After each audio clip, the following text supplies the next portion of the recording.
ಅದರಲ್ಲಿ ಪ್ರಾಪ್ತವಾಗುತ್ತದೆ. ಅವರ ಸಹವಾಸದಿಂದ ಆ ದೋಷಕ್ಕೆ ಅವನೂ ಭಾಜನನಾಗುತ್ತಾನೆ. ರಥದ ಗಾಲಿಗಳು ಭೂಮಿಯಲ್ಲಿ ಕುಸಿದು ಹೋಗುವಂತಹ ಒಂದು ಸನ್ನಿವೇಶ. ಹೌದು, ನನ್ನ ಬದುಕಿನಲ್ಲಿ ನಾನು ಅನುಭವಿಸಲೇಬೇಕಾದಂತಹ ದುರಂತ ಅದು. ತಪ್ಪಿಸುವುದಕ್ಕೆ ಸಾಧ್ಯ ಇಲ್ಲ.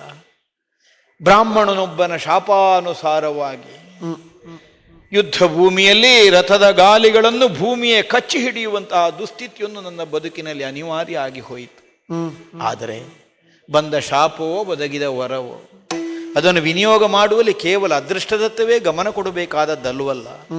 ಪುರುಷ ಪ್ರಯತ್ನವನ್ನು ನಚ್ಚಿಯೇ ಸಮರ ಕ್ಷೇತ್ರಕ್ಕೆ ಬಂದವರು ಅಂದ ಮೇಲೆ ನಮ್ಮದ್ದಾದಂತಹ ಯತ್ನದಲ್ಲಿ ಹಿಂದುಳಿಯ ಕೂಡದು. ಅದಕ್ಕಾಗಿಯೇ ಬಿಳಿದು ಸೂನುವಿನ ಮಗ ನೋಡಿ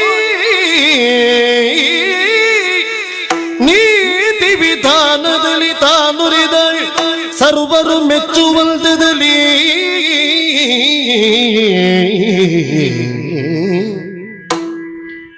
ಪಾರ್ಥ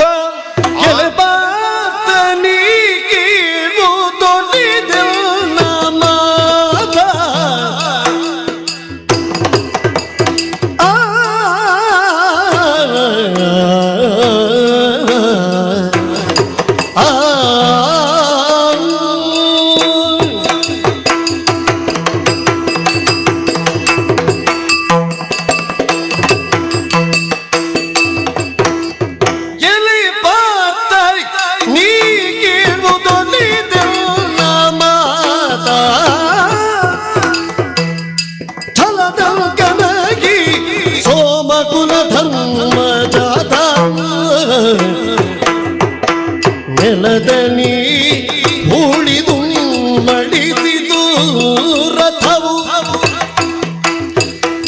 ಕಲಕಗಾನುವರಿಗಲಸದು ಮತವು ಎಲೆ ಪಾತ ನೀಗೇಳುವುದೊಲಿದೆಲ್ಲ ಮಾತ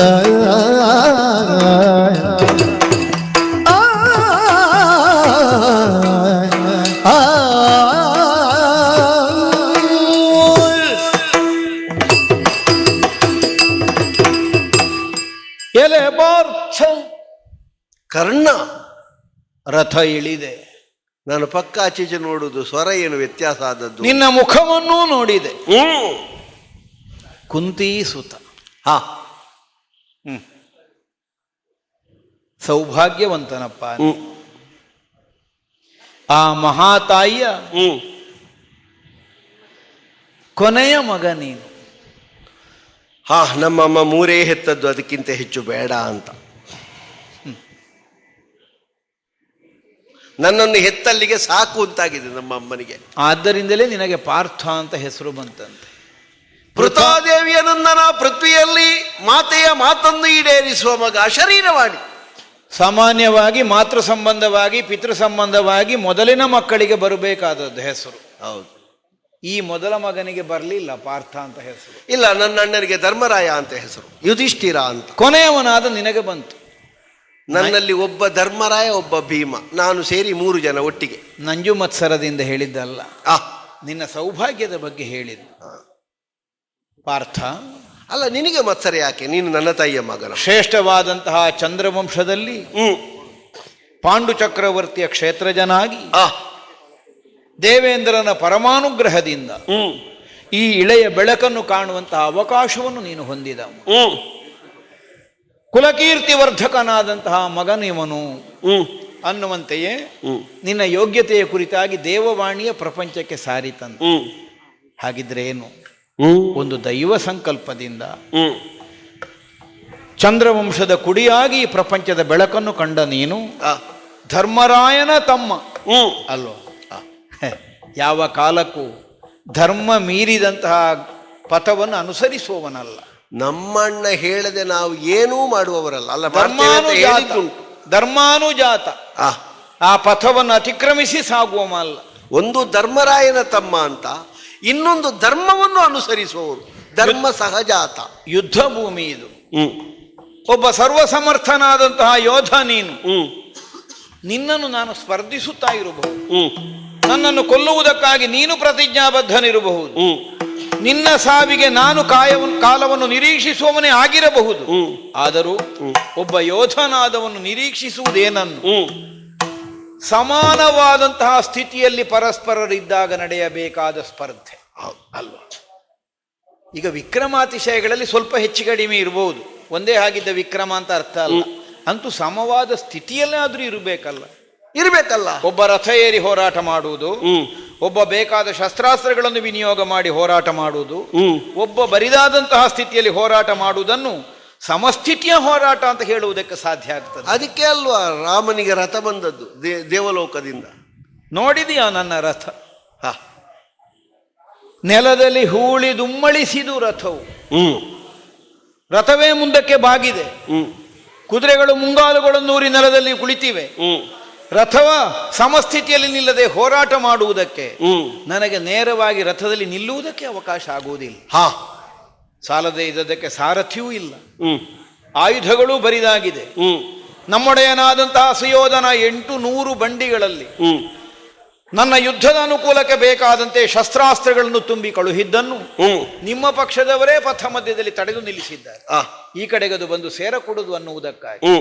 ಸರಿಯೇ, ಒಬ್ಬ ಯೋಧನಾದವನಿಗೆ ಬರಬಹುದಾದ ಸೌಲಭ್ಯಗಳ ಮೂಲವನ್ನೇ ತಡೆ ಹಿಡಿದು ಹೋರಾಟ ಮಾಡುವುದು ಯುದ್ಧ ಧರ್ಮವೇ. ಅದನ್ನೆಲ್ಲ ನಾನು ಆಕ್ಷೇಪಿಸಿದ್ದು. ಆದರೆ ರಥವಾದರೂ ಸಮಸ್ಥಿತಿಯಲ್ಲಿ ಬೇಡುವ ಹೇಳು. ಯುದ್ಧವನ್ನೆಸಗಿ ನೀನೇ ಗೆದ್ದೆ, ನಾನು ಸತ್ತೆ ಅಂತ ಇಟ್ಟುಕೋ. ಆ ಗೆಲುವನ್ನು ಗೆಲುವಾಗಿ ಒಪ್ಪಿಕೊಳ್ಳುವುದಕ್ಕೆ ನಿನ್ನ ಆತ್ಮಸಾಕ್ಷಿ ನಾಳೆಗೆ ಅನುಕೂಲ ಒದಗಿಸೀತೋ ಹೇಳು.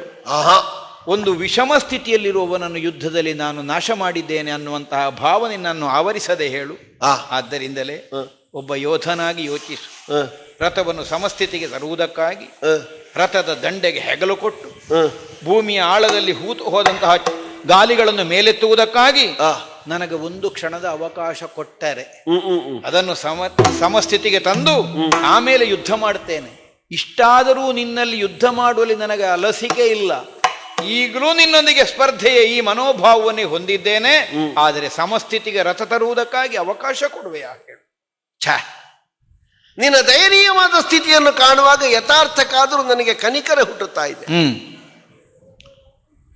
ಸುಭಾಷಿತಗಾರರು ಹೇಳಿದರು, ಯುದ್ಧದೊಳಗೆ ಒಬ್ಬ ಮೂದಲಿಸದೇ ಇರುವ ಬಾಯಿ ಬಿಲದ ಬಾಯಿ ಅಂತ. ನಾನು ನಿನ್ನನ್ನು ಮೂದಲಿಸಿದ್ದುಂಟು, ನೀನು ನನ್ನನ್ನು ಮೂದಲಿಸಿದ್ದಿ. ಆದರೆ ಎಲ್ಲಾ ಹೊತ್ತಿನಲ್ಲಿ ಅದು ಸ್ಥಾಯಿ ಅಲ್ಲ. ಸಂಚಾರಿ ಭಾವದ ಮೂಲಕವಾಗಿ ಈ ಹಾಗೆ ಹೋಗ್ತದೆ. ರಾಮನೇ ಹೇಳಿದನಂತೆ, ರಾವಣ ಸತ್ತ ಮೇಲೆ ಯಾವ ಹಾಗೆಯೂ ಇಲ್ಲ ಅಂತ. ನಾವೆಲ್ಲ ಅಂತ ಆದರ್ಶವನ್ನು ಇಟ್ಟುಕೊಂಡವರು. ಹಾಗೆ ಉಂಟೆ.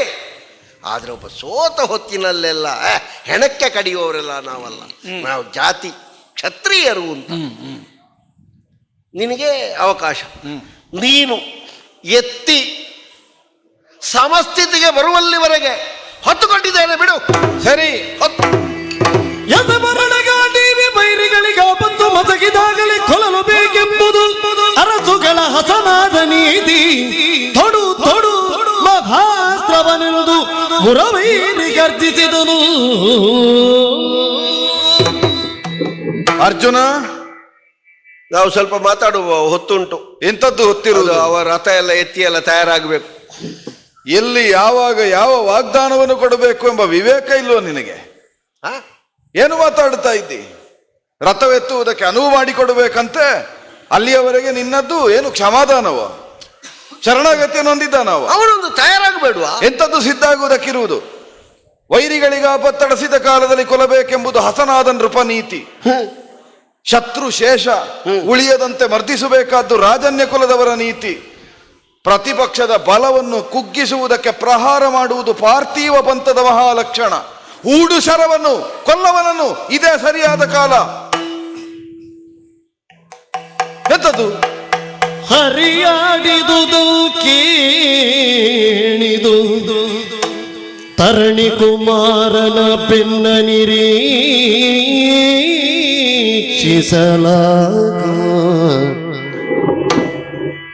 ಕರಗಿದುದಂತ ಕರಡು ಮರುಗುತ್ತಾ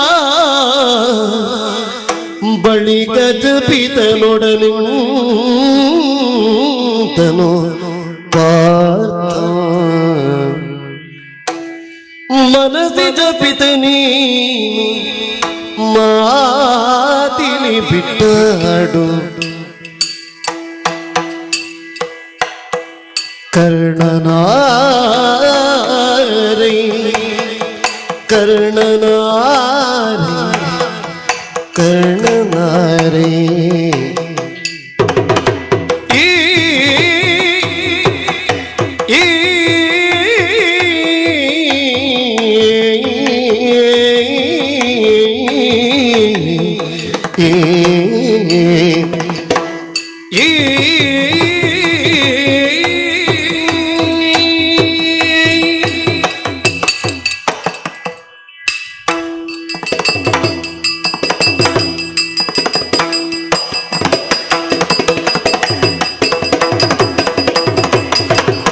ಮನಸ್ಸಿ ಜಪಿತ ನೀನು ಮಾತಿನಿ ಬಿಟ್ಟಾಡು ಕರ್ಣನಾರೇ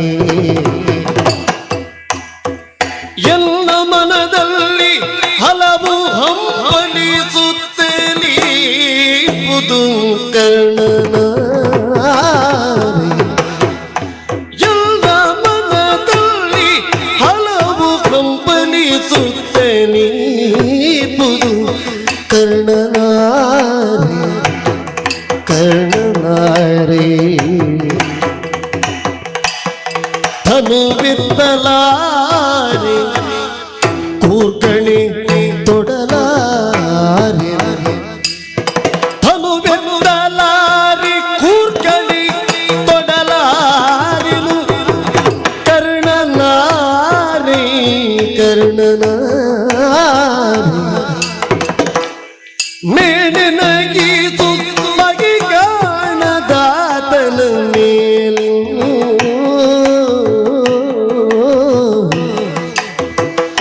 ಮೇಲಿನಗೀಸು ಬಗೆಗಾಣದಾತನ ಮೇಲಿನ್ನು ಕರ್ಣನಾರೇ ಮನಸ್ಸಿ ಜಪಿತ ನೀನು ಮಾತಿನಿ ಬಿಟ್ಟಾಡು ಕರ್ಣನಾರೇ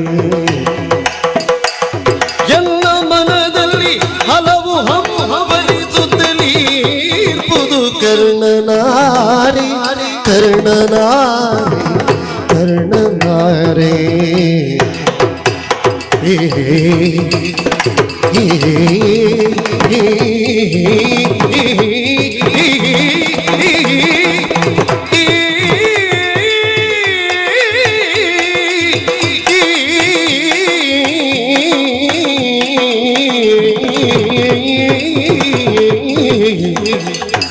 ಕರ್ಣನಾರೇ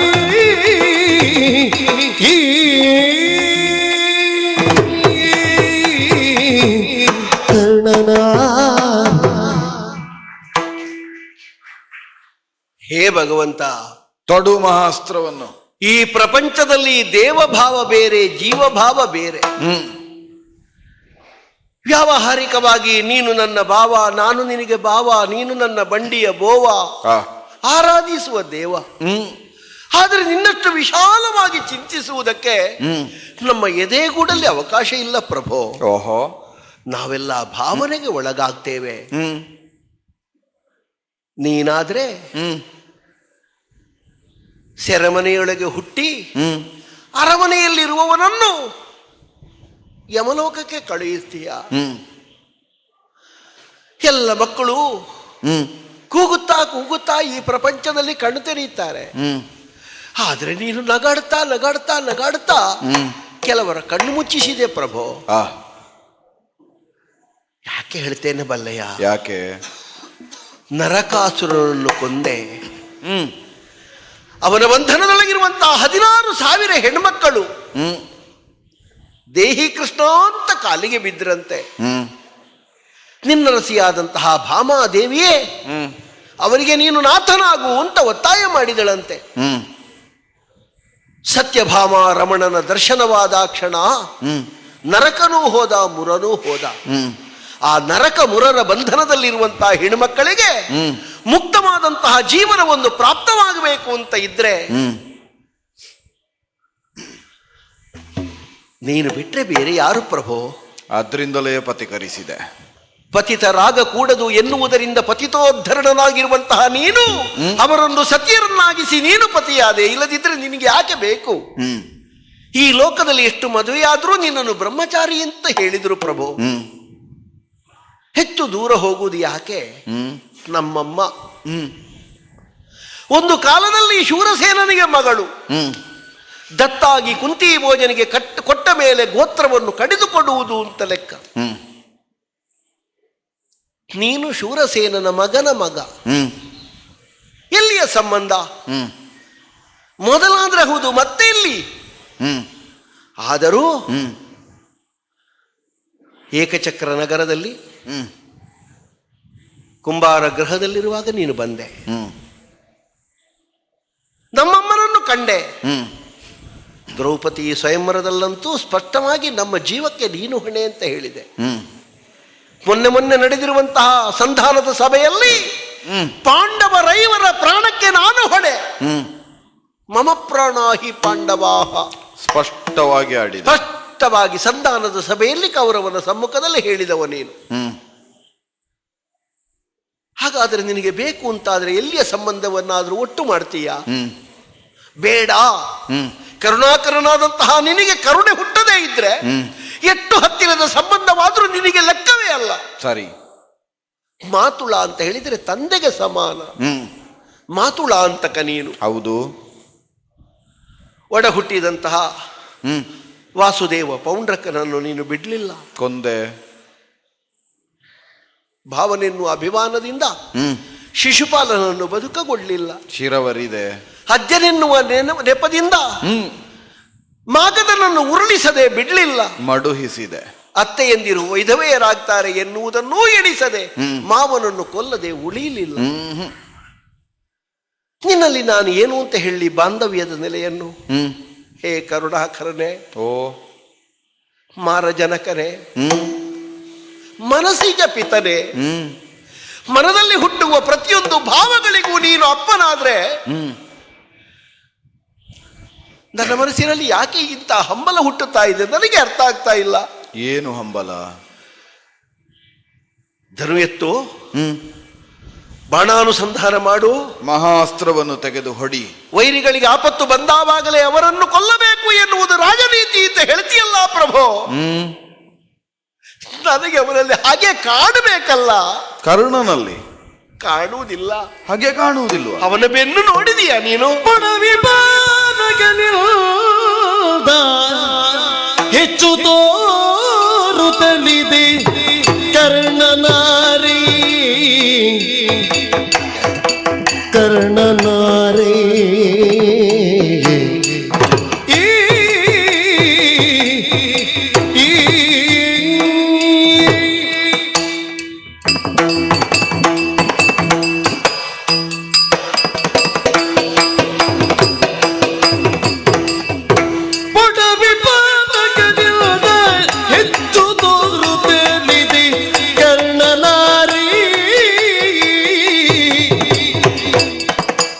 ಎಲ್ಲ ಒಡ ಹುಟ್ಟಿದವನು ಸಂಬಂಧವೋ ತಿಳಿಯದು ಕರ್ಣನಾರಿ.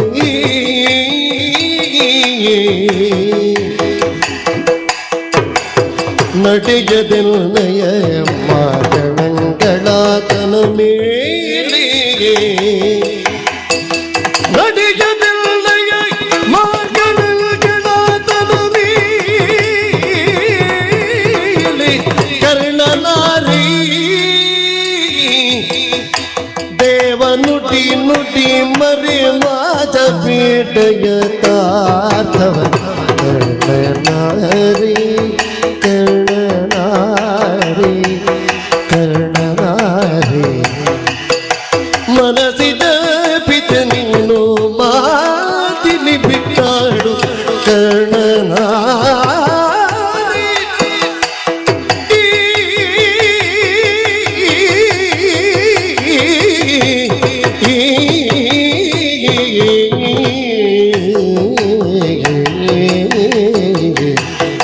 ಈ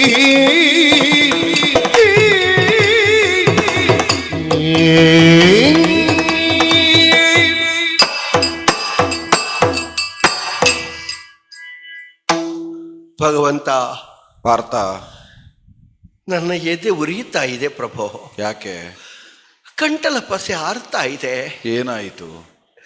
ಕಣ್ಣಾಲಿಗಳು ತುಂಬಿ ಬರ್ತಾ ಇದೆ. ನೋಡು ಪ್ರಭೋ, ಕರಾಳವಾದಂತಹ ಯುದ್ಧವನ್ನು ತೊಡಗಿಸಿಕೊಂಡಂತಹ ಈ ರಣಭೂಮಿ ರಕ್ತ ಬೇಕು ರಕ್ತ ಬೇಕು ಅಂತ ಬಾಯಿ ಬಿಡುತ್ತಾ ಇದ್ದಾಳೆ ಸರಿ. ಆದ್ರೆ ಯಾರ ರಥವೂ ಇಂತಹ ಒಂದು ಆಪತ್ತಿಗೆ ಒಳಗಾದದ್ದಿಲ್ಲವಲ್ಲ. ಲಕ್ಷಗಟ್ಟಲೆ ರಥಗಳು ಓಡಾಡ್ತಾ ಇದೆ. ಎಲ್ಲಿಯೂ ನಾವು ಹೀಗೆ ಕೇಳಲಿಲ್ಲ. ಯಾರದ್ದೋ ಒಂದು ರಥದ ಚಕ್ರ ಹೂತು ಹೋಯಿತಂತೆ, ಕಟ್ಟಿದ ಕುದುರೆಗಳು ಎಳೆಯುವಲ್ಲಿ ಅಸಮರ್ಥವಾಯಿತಂತೆ, ಯುದ್ಧದಲ್ಲಿ ಅವರು ಅಸಹಾಯಕರಾಗಿ ಹೋದ್ರಂತೆ. ಕೇಳಲಿಲ್ಲ ನಾವು. ಇಲ್ಲ. ಇವತ್ತಿಗೆ 17ನೇ ದಿವಸದ ಯುದ್ಧ ನಡೆಯುತ್ತಾ ಇದೆ. ಇನ್ನು ಸೂರ್ಯ ಅಸ್ತಮಿಸುವುದಕ್ಕೆ ಬಹಳ ಹೊತ್ತುಗಳಿಲ್ಲ, ಗಳಿಗೆಗಳಷ್ಟೇ ಉಳಿದದ್ದು. ಈ ಹೊತ್ತಿನಲ್ಲಿ ಕರ್ಣನ ರಥ ನೋಡು, ಕೆಸರಲ್ಲಿ ಹೂತು ಹೋಗಿದೆ. ಹೌದು. ಕಟ್ಟಿದಂತಹ ಕುದುರೆಗಳು ನೊರೆ ಕಾಡ್ತಾ ಇದ್ದಾವೆ. ಹೌದು. ತನ್ನ ಎಲ್ಲ ತ್ರಾಣವನ್ನು ವಿನಿಯೋಗಿಸಿ ರಥಚಕ್ರಗಳನ್ನು ಎತ್ತುವುದಕ್ಕೆ ದೌರ್ದಂಡ ವಿಕ್ರಮಿಯಾಗಿರುವಂತಹ ಕರ್ಣ ಪ್ರಯತ್ನಿಸ್ತಾ ಇದ್ದಾನೆ. ಮಂಡಿಯೂರಿ ತನ್ನದ್ದಾದಂತಹ ಬಲುವನ್ನೆಲ್ಲ ನಿಕ್ಷೇಪಿಸಿ ಹೂತು ಹೋಗಿರುವಂತಹ ರಥಗಾಲಿಗಳನ್ನು ಎತ್ತುವುದಕ್ಕೆ ಅವ ತಿರುಗಿ ಕುಳಿತಾವಾಗ ಅವನ ಬೆನ್ನು ಕಾಡ್ತಾ ಉಂಟು ಪ್ರಭೋ. ನಮ್ಮಣ್ಣನಾದಂತಹ ಧರ್ಮರಾಯನ ಬೆನ್ನಿನ ಹಾಗೆ ಕಾಣುತ್ತದೆ. ಕರ್ಣನ ಬೆನ್ನು ನೋಡಿದ್ರ? ಭೀಮಸೇನನ ಹರವಾದ ಬೆನ್ನಿನ ಹಾಗೆ ಕಾಣುತ್ತದೆ. ಯಾಕಂದ್ರೆ ಧರ್ಮರಾಯನ ಬೆನ್ನನ್ನು ನಾನು ನೋಡಿದವ, ಭೀಮನ ಬೆನ್ನನ್ನು ನಾನು ನೋಡಿದವ, ಆ ಬೆನ್ನು ಹಿಡಿದೇ ಹುಟ್ಟಿ ಬಂದವ. ಬಹುಶಃ ನನಗನ್ನಿಸುವುದು ನಮ್ಮ ತಾಯಿ ಮೊದಲೇ ಹೆತ್ತಿದ್ದಾಳೋ ಏನೋ. ಇವನನ್ನ ನನಗೆ ಅಣ್ಣನಾಗಬೇಕೋ ಏನೋ. ಓಹೋ. ಕೆಲವು ಸಲ ಕಣ್ಣು ತಿಳಿಯದೇ ಇದ್ರೂ ಕರುಳು ಹೇಳ್ತದಂತೆ, ಏನೋ ಹೇಳ್ತದೆ ಪ್ರಭೋ. ಕೊರಳಿಗಿಂತ ಕರುಳು ಕಠಿಣ. ಹೇಳ್ತದೆ ಕರುಳು. ನಿನಗೆ ಬಂಧು, ನಿನ್ನ ಸಂಬಂಧಿಯವ, ಈ ಹೊತ್ತಿನಲ್ಲಿ ಅವನನ್ನು ನೀನು ಏನಾದರೂ ಸಹಾಯ ಕೊಟ್ಟು ರಕ್ಷಣೆ ಮಾಡಬೇಕೇ ವಿನಃ ಅವನಿಗೆ ಆಪತ್ತು ಬಂತು ಅಂತ ಅವನ ಮೇಲೆ ಎರಗಿ ಹೋಗುವುದು ಸರಿಯಲ್ಲ ಅಂತ ನನ್ನ ಅಂತಃಕರಣ ಹೇಳ್ತದೆ ಪ್ರಭು. ಓಹೋ. ಯಾಕೆ ಗೊತ್ತಿಲ್ಲ. ಯಥಾರ್ಥಕ್ಕಾದರೂ ಕರ್ಣ ಒಬ್ಬ ವಿಕ್ರಮಿಯೇ. ಓಹೋ. ಏನೋ ಒಂದು ದುರ್ದೈವವಶಾತ್ ಅವನಿಗೆ ಯಾವುದೋ ಒಂದು ತೆರನಾಗಿರುವಂತಹ ಅಸಹಾಯಕತೆ ಅವನಲ್ಲಿ ಉಂಟು ಅಂತ ಕಾಡುತ್ತದೆ ನನಗೆ. ಇಲ್ಲದೆ ಇದ್ರೆ ಈ ಕ್ಷೇತ್ರದಲ್ಲಿ ಎಲ್ಲಿಯಾದರೂ ಕರ್ಣ ವಿಜೃಂಭಿಸುವುದಕ್ಕೆ ತೊಡಗಿದ್ರೆ ಅವನನ್ನು ಹಿಡಿದಿಟ್ಟುಕೊಳ್ಳುವುದಕ್ಕೆ ಯಾವನಿಗಾದರೂ ಸಾಧ್ಯವೇ? ನಮ್ಮನ್ನು ಕಾಣುವಾಗ ಏನೋ ಒಂದು ತರ ಅವನಿಗೆ ಮಾಡುವುದಕ್ಕೆ ಆಗುವುದಿದ್ರು ಮಾಡಲಾರೆ ಅಂತ ಕುಳಿತಿದ್ದಾನೋ ಏನೋ. ಈ ಸನ್ನಿವೇಶಕ್ಕಿಂತ ಮೊದಲು ಅವ ತೆಗೆದಿರುವಂತಹ ಸರ್ಪಾಸ್ತ್ರದ ಪ್ರಕರಣ ಹೋಯಿತು, ಮುಗಿಯಿತು ಅಂತ ನಾವೆಣಿಸಿದ್ದೆವು. ಹೌದು. ಹಿಡಿದ ಪಟ್ಟನ್ನು ಬಿಡದೆ ಅವರ ವಾಗ್ವಾದವನ್ನು ನಾವು ಕೇಳುತ್ತಾ ಇದ್ದೆವು. ಬಿಡುವುದಿಲ್ಲ. ಯಾಕೋ ಯಥಾರ್ಥಕ್ಕೂ ನನ್ನನ್ನು ಕೊಲ್ಲುವುದಕ್ಕೆ ಅವನಿಗೆ ಮನಸ್ಸಿಲ್ವೋ? ಅಲ್ಲ, ಅವನ ಕೈಯಿಂದ ನಾನು ಸಾಯುವವ ಅಂತ ತೀರ್ಮಾನಿಸಲಿಲ್ವೋ? ನನಗೆ ಹೀಗೆ ಕಾಣುತ್ತದೆ. ನೀನು ಹೇಳ್ತೀವಿ ಹೊಡಿ ಹೊಡಿ ಹೊಡಿ ಹೊಡಿ ಅಂತ. ಎಲ್ಲಿಗೆ ಹೊಡೆಯುವುದು? ನನಗೆ ವಿರೋಧ ಕಾಣಬೇಕಲ್ಲ. ನಾನು ಎಷ್ಟು ಬಿಟ್ಟರು ನನ್ನ ಬಾಣ ಅವನಿಗೆ ತಾಗಬೇಕಲ್ಲ. ಅವನಿಗೆ ಚುಚ್ಚಬೇಕು ಅಂತ ಇದ್ರೆ ಮನದಲ್ಲಿ ಕರ್ಕಶತೆ ಬೇಕಲ್ಲ ಪ್ರಭು. ಧರ್ಮಭೀರುಗಳು ನಾವು. ದೇವರೇ ನಮ್ಮ ಪಕ್ಷದಲ್ಲಿದ್ದಾರೆ ಅಂತ ನಾವು ಒಪ್ಪಿಕೊಂಡವರು. ಯಾವ ಕಾಲಕ್ಕೂ ಪಾಂಡವರಿ ಅಧರ್ಮ ಆಗಕೂಡದು, ಅಪ್ಪಿ ತಪ್ಪಿಯೂ ಅಂತದ್ದು ಘಟಿಸಕೂಡದು ಅಂತ ಹೇಳಿ ಕಟ್ಟೆಚ್ಚರಿಕೆಯಿಂದ ನಾವು ಕಾಯ್ತಾ ಇದ್ದೇವೆ. ಅಂತಲ್ಲಿ ನೀನು ಅಪ್ಪಣೆ ಕೊಡುವುದಾ? ಅವನನ್ನು ಈ ಹೊತ್ತಿಗೆ ನಾನು ಘಾತಿಸಿದೆ ಅಂತಾದ್ರೆ ಪಂಥದ ಪಾಡುಗಳನ್ನು ತಿಳಿದ ಧರ್ಮರಾಯನಿಗೆ ನಾನು ತಮ್ಮನಾಗಿ ಅವನ ಬೆನ್ನು ಹಿಡಿದು ಹುಟ್ಟಿದವನಾಗಿ ಏನು ಸಾರ್ಥಕತೆ ಇದೆ? ನೀನು ಸರಿ ನೋಡಿದೀಯ ಅವನನ್ನು? ಏನಾಗಿದೆ? ಸಾಯಕಗಳಿಲ್ಲವಗೆ ಆಯತದ ಧನುವಿಲ್ಲ, ಕರದೊಳಗಾಯತದ ಧನುವಿಲ್ಲ,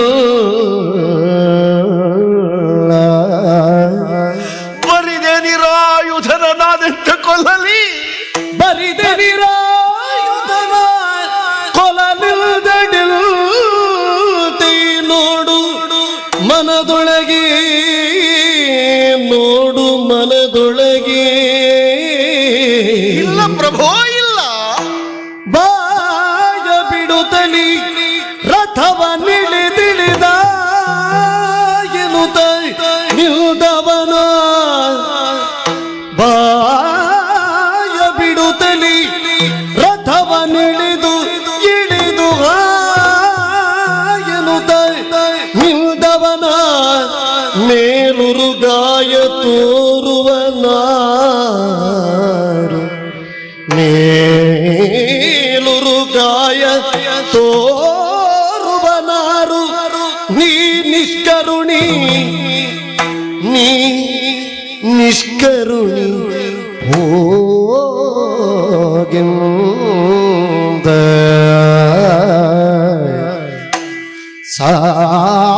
ಸಾಯಕಗಳಿಲ್ಲವಗೆ ಕರದೊಳಗಾಯತದ ಧನುವಿಲ್ಲ,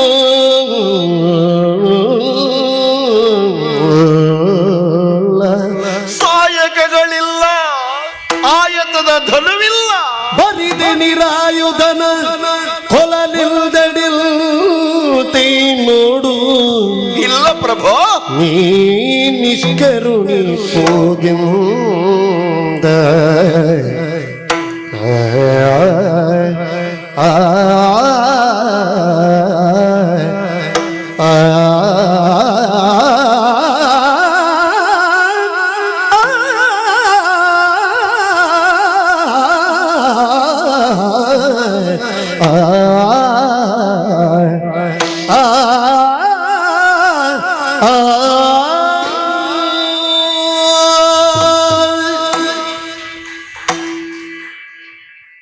ಚಿನ್ಮಯ,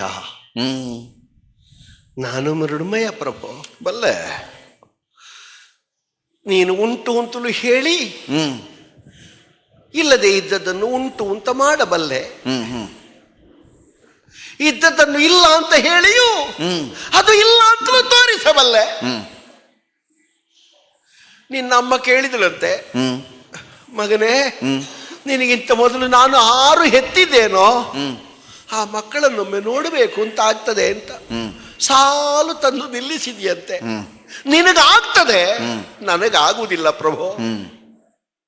ನೀನು ನನ್ನನ್ನು ಏನ್ ಬೇಕಾದ್ರೂ ಹೇಳು, ಆದ್ರೆ ನಾನೇನು ಅಂತ ಈಗ ಹೇಳ್ತೇನೆ ನಿನ್ನಲ್ಲಿ. ಏನು? ಧೈರ್ಯತ ಯುದ್ಧ. ಯುದ್ಧಕ್ಕೊಂದು ಮರ್ಯಾದೆ ಇದೆ, ಯುದ್ಧಕ್ಕೊಂದು ಮಾನ ಇದೆ, ಯುದ್ಧಕ್ಕೊಂದು ಮಾನದಂಡ ಇದೆ, ಯುದ್ಧಕ್ಕೊಂದು ಧರ್ಮದ ವ್ಯಾಪ್ತಿ ಇದೆ ಪ್ರಭು. ಅದನ್ನು ತಿಳಿಯದೇ ಇದ್ದವ ನೀನಲ್ಲ. ಸಲವಾಹನ ವಿಹೀನ, ಅವ ರಥವಿಹೀನನಾಗಿದ್ದಾನೆ. ಹೌದು. ಅವನಲ್ಲಿ ಆಯತದ ಧನುವಿಲ್ಲ, ಇಲ್ಲ. ಕರದೊಳಗೆ ಸಾಯಕಗಳಿಲ್ಲ, ಬಿಟ್ಟಿದ್ದಾನೆ. ನಿರಾಯುಧ. ಹೌದು.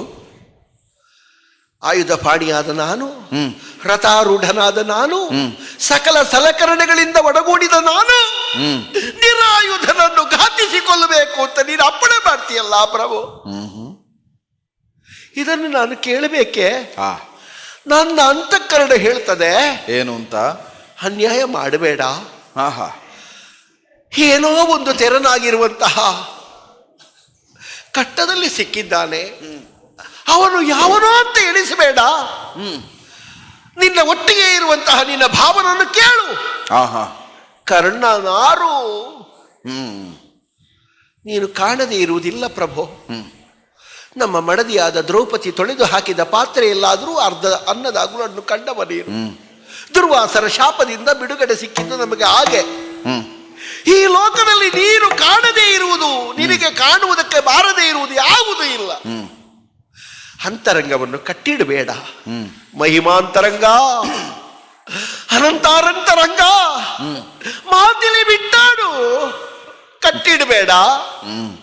ಕರುಣಾಕರನೇ, ನಿಷ್ಕರುಣೆ ಬೇಡ ಪ್ರಭು.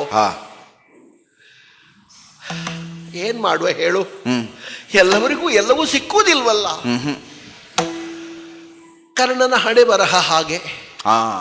ಎಲ್ಲಿಯಾದ್ರೂ ಒಂದು ಮನೆತನದಲ್ಲಿ ಮತ್ತೆ ಇರ್ತಿದ್ರೆ, ಯಾರಾದ್ರೂ ಒಳ್ಳೆ ಕುಟುಂಬದವರನ್ನು ಸಾಕ್ತಿದ್ರೆ ಅವ ಒಳ್ಳೆಯವನಾಗಿ ಲೋಕಕ್ಕೆ ಏನೋ ಒಳ್ಳೆದು ಕೊಡ್ತಿದ್ದ ಪ್ರಭು.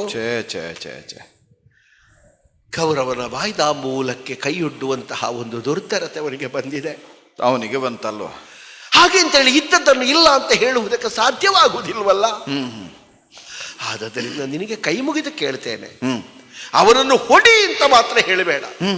ಸಾಧ್ಯ ಆದ್ರೆ, ನನ್ನ ಬಗ್ಗೆ ನಿನಗೆ ಪ್ರೀತಿ ಇದ್ರೆ, ನಾನು ನಿನ್ನ ತಂಗಿಯ ಗಂಡ ಎನ್ನುವ ವ್ಯಾಮೋಹ ಇದ್ರೆ, ನನ್ನ ಬಂಡಿಯಲ್ಲೇ ನೀನು ಬೋವನಾಗಿ ಇರುವುದು ಹೌದು ಅಂತ ಇದ್ರೆ, ಪರಮೇಶ ಪಂಕಜೋದ್ಭವ ತಾತ ಅಂತ ಹೇಳಿದ ಮಾತು ನೀನು ಸ್ಥಿರವಾಗಿ ಒಪ್ಪಿದ್ದೆ ಹೌದಾದ್ರೆ, ಕರ್ಣ ಯಾರು ಅಂತ ಹೇಳು?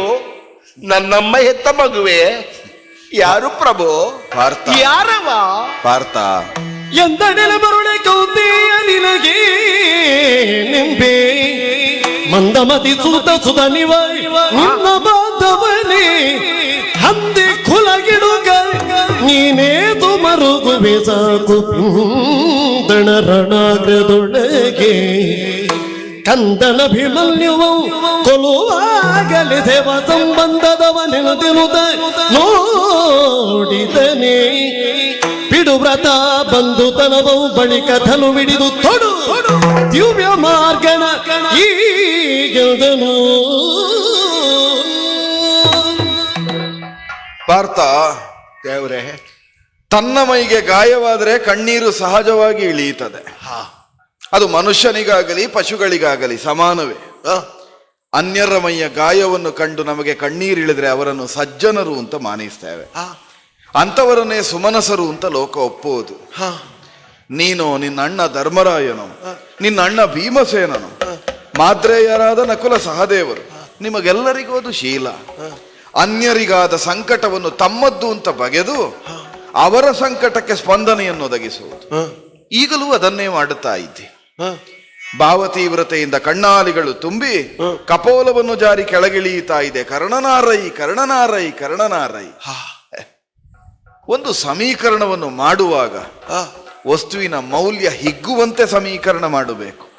ಕುಗ್ಗಿತೆ ವಸ್ತುವಿನ ಮೌಲ್ಯ ವರ್ಧನೆಯಾಗದೆ ಅದು ಕುಗ್ಗುವಂತೆ ಮಾಡಕೂಡದು. ಅಂದ್ರೆ ಧರ್ಮರಾಯನ ಬೆನ್ನು ನೋಡಿದಾಗೆ ಭೀಮಸೇನನ ಬೆನ್ನು ನೋಡಿದಾಗೆ ಆಗ್ತದಲ್ವ ನಿನಗೆ? ಹೌದು ಸ್ವಾಮಿ.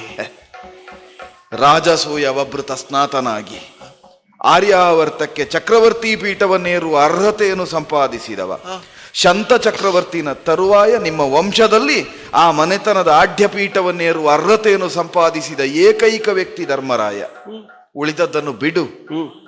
ಪ್ರಪಂಚವೇ ನನ್ನ ಕಾಲಿಗೆರಗುತ್ತದೆ, ಕೃಷ್ಣಾನಿ ಭಗವಂತ ಅಂತ ನಾನು ಧರ್ಮರಾಯನ ಪಾದವನ್ನು ಮುಟ್ಟಿ ನಮಸ್ಕಾರ ಮಾಡುತ್ತೇನೆ. ಧರ್ಮರಾಯ ಸಂಪಾದಿಸಿದ ಯೋಗ್ಯತೆ ಅದು. ಅಂಥವನನ್ನು ಕರ್ಣನಿಗೆ ಸಮ ಅಂತ ಆಡುವುದಕ್ಕೆ ಹೊರಟಿದ್ದಿ. ಪ್ರಾಣವೂನಪಿ ಪರಿತ್ಯಜ್ಯ ಮಾನಮೇವಾಭಿರಕ್ಷತು. ಮಾನವಾಧಿಪನ ಮಕ್ಕಳಾದ ನಾವು ಮಾನ ಉಳುವುದಕ್ಕೆ ಪ್ರಾಣವನ್ನಾದರೂ ತ್ಯಾಗ ಮಾಡಬಹುದು ಅಂತ ಆಡಿದ ಮಾನದನನಾದಂತಹ ಭೀಮಸೇನನಿಗೂ ಕರ್ಣನಿಗೂ ಸಮೀಕರಣ ಮಾಡುವುದಕ್ಕೆ ಹೊರಟಿದ್ದಿ. ಭಾವತೀವ್ರತೆ. ಕರ್ಣ ಯಾರು ಅಂತ ಬೇಕು ನಿನಗೆ. ಅದರಲ್ಲಿ ಏನು ಹೇಳಿದೆ? ಪಾಪ ಕರ್ಮಫಲದಿಂದ ಅವನ ಪ್ರಾರಬ್ಧದಿಂದ ಎಲ್ಲಿ ಆದರೂ ಒಳ್ಳೆಯವರ ಮನೆಯಲ್ಲಿ ಬೆಳೆಯುತ್ತಿದ್ರೆ ಒಳ್ಳೆಯದ್ದೇ ಆಗುತ್ತಿದ್ದ. ನಾನು ಹುಟ್ಟಲಿಲ್ವ ಸೆರೆಮನೆಯಲ್ಲಿ? ಹುಟ್ಟಿದ್ದು ಸೆರೆಮನೆಯಲ್ಲಲ್ವ? ಸೇರ್ಲಿಲ್ವ ಗೋಕುಲವನ್ನು? ಸೇರಿದ ಮೇಲೆ ಮಾಡಬೇಕಿತ್ತು. ಸೆರೆಮನೆಯಲ್ಲಿ ಹುಟ್ಟುವುದಕ್ಕೆ ಹೇತುವಾದದ್ದು ವಿಧಿ. ಆದ್ರಿಂದ ಪ್ರಪಂಚದಲ್ಲಿ ಇದೆಲ್ಲರನ್ನೂ ಸೆರೆಗೆ ಕಳಿಸ್ತೇನೆ ಅಂತ ಹೊರಟ್ನ? ಇಲ್ಲವಲ್ಲ. ಗೋಕುಲದ ಬದುಕನ್ನು ಅಂಗೀಕರಿಸಿದೆ. ಗೋವಳನಾಗಿ ಬೆಳೆದೆ, ಗೋಪಾಲಕನಾಗಿ ಬೆಳೆದೆ. ಏನಾಯಿತು? ಬದುಕಲಿಲ್ವ ಮರ್ಯಾದೆಯಿಂದ?